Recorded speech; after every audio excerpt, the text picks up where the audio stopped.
Welcome my dear students. Last video में हम लोगों ने सिंथेसिस के सिंपल सेंटेंस के दो रूलों का स्टडी किया हुआ है, एक इन्फिनिटिव और एक पार्टिसिपल। आज 958 का तीसरा प्रयोग है जीरंड, ठीक है। लेकिन उसमें हमको ये शर्त लिखने को मिलेगी by using a preposition before a noun or gerund. एक नाउन या जीरंड से पहले प्रीपोजिशन का प्रयोग करके।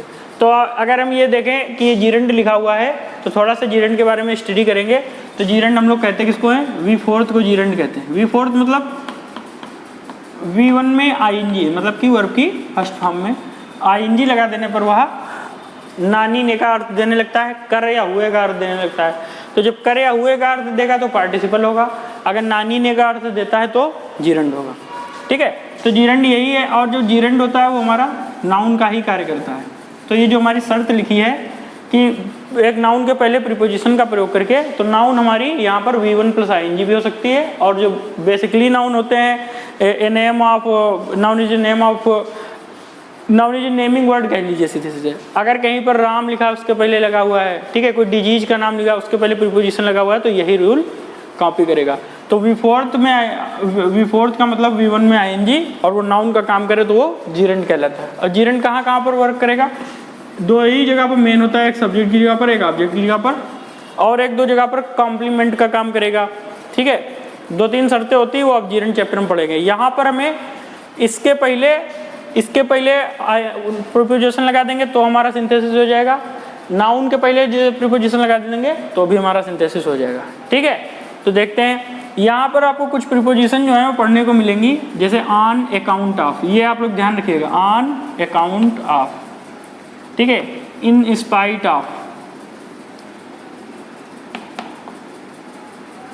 ठीक है, on account of, in spite of, ठीक है। बिसाइड्स, BESIDES, ठीक। तो इसका मतलब होगा के कारण से, के बावजूद और के अतिरिक्त। तो यहाँ पर के अतिरिक्त, ये याद रखिएगा, के अतिरिक्त, ये इसकी हो जाएगी हिंदी। और इन स्पाइट आपका अभी बताया मैंने क्या हो जाएगा, के बावजूद। इन स्पाइट आपका के बावजूद, ठीक है, के कारण से, इसका हो जाएगा के कारण से, ठीक है। ये तीन प्रीपोजिशन हुई जो हमें स्पेशल यूज में इसमें सिंथेसिस को सिंपल सेंटेंस करने में लगानी पड़ेंगी। तो इनको लिखा रहने देते हैं, यहाँ से हम लोग अपना एग्जाम्पल देखते हैं, ठीक है।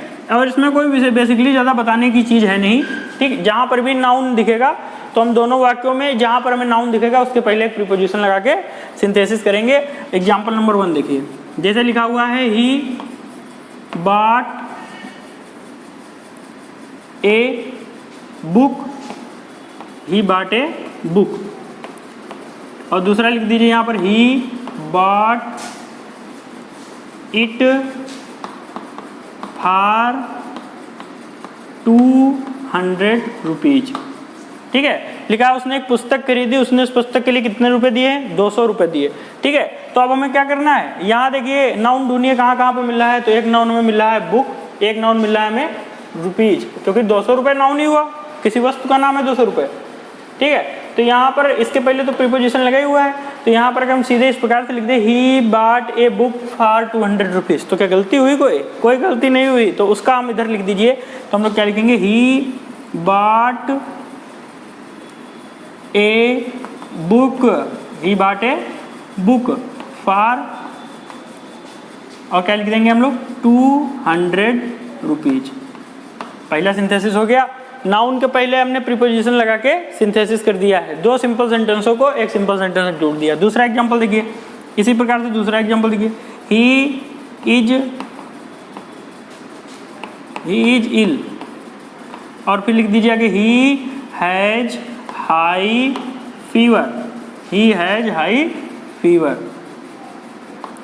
ठीक। तो अब की बार देखिए क्या लिखा है, हाई फीवर, यहाँ पर नाउन ये हुआ, यहाँ पर इल क्या हुआ, एडजेक्टिव। यहाँ पर हाई फीवर कैसा है, हाई, ये भी एडजेक्टिव।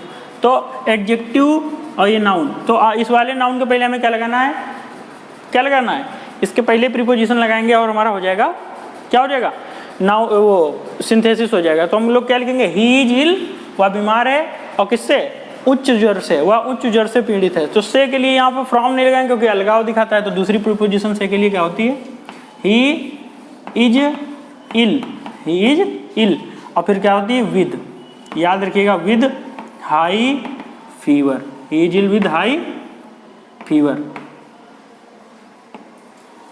ठीक है, he is ill with high fever. तो ये हमारा हो गया यहाँ पर प्रीपोजिशन, ये हुआ हमारा नाउन, ठीक है। इसी प्रकार से हमने यहाँ पर ये लगाया था। तो हमने दो ये बेसिक यूज वाली देखी हैं। इसी प्रकार से जहाँ जहाँ पर भी अब हमें, ठीक, जैसे एक एग्जाम्पल और देख लीजिए इसका, फिर हम आगे की बात बढ़ाएंगे। जैसे तीसरा देखिए, ही, हर बार हम लोग ही लिख रहे हैं तो कुछ बदल दीजिए इस बार। Mohan went to Shimla, Mohan went to Shimla, एक हमारा हो गया वाक्य। He went their by bus, ठीक है। तो ये देखिए क्या दिया हुआ है, नाउन, उसके पहले क्या दी हुई, प्रीपोजिशन, उठा के आगे लिख दीजिए, हमारा बन जाएगा, ठीक है। तो हम लोग क्या करेंगे, Mohan went to Shimla by bus, ठीक, Mohan went to Shimla by bus. तो ये हमारा हो गया नाउन के पहले जीरंड का प्रयोग करके, ठीक। तो अब देखिए हम लोग, अब ये हमारी तीन जो अलग से प्रीपोजिशनें लिखी हुई है, फ्रेज प्रीपोजिशन है, इनका प्रयोग करके अब हम लोग 2-3 वाक्य बनाएंगे, ठीक है। तो ये हमारी नॉर्मल से हुए जो आपको बहुत आसानी से समझ में आए हैं। अब हमें अलग वाले देखने हैं,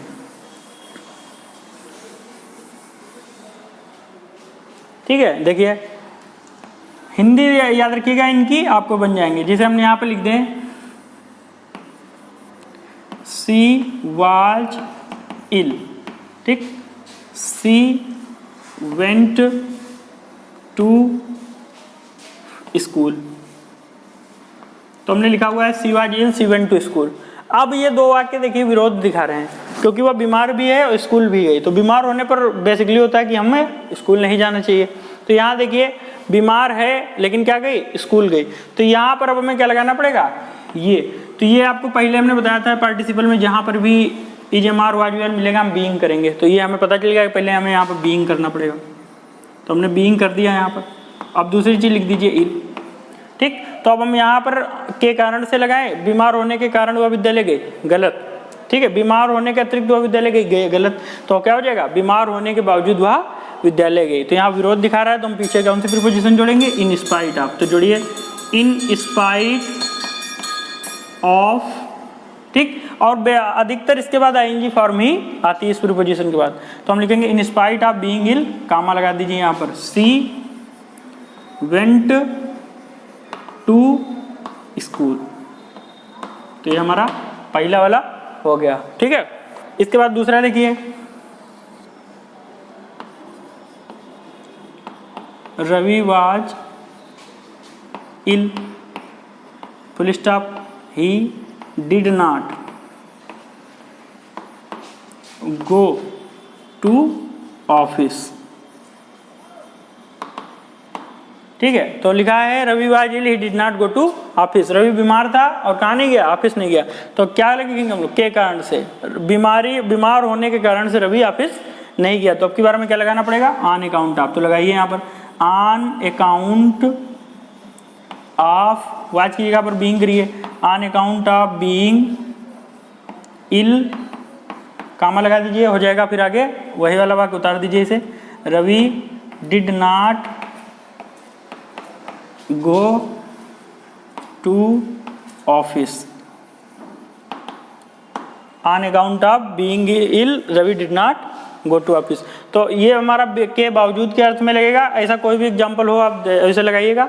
और ये वाला होगा हमारा ऑन अकाउंट ऑफ की। बचा हमारा बिसाइड्स का, देखिए बिसाइड्स के लिए मैं तीसरा एग्जांपल लिखेंगे हम लोग। तो यहाँ पर लिख दीजिए Mohan gave me a pen, ठीक। दूसरा लिख दीजिए ही also gave me a book. तो हमने लिखा है Mohan gave me a pen, Mohan ने मुझे एक पेन दिया और उसने मुझे एक बुक भी दी। तो यहाँ पर दो दो चीज़ें दी हुई हैं, ठीक है। तो आप दो तरीके से इसको बना सकते हैं, लेकिन अभी हम यही पढ़ेंगे, ठीक।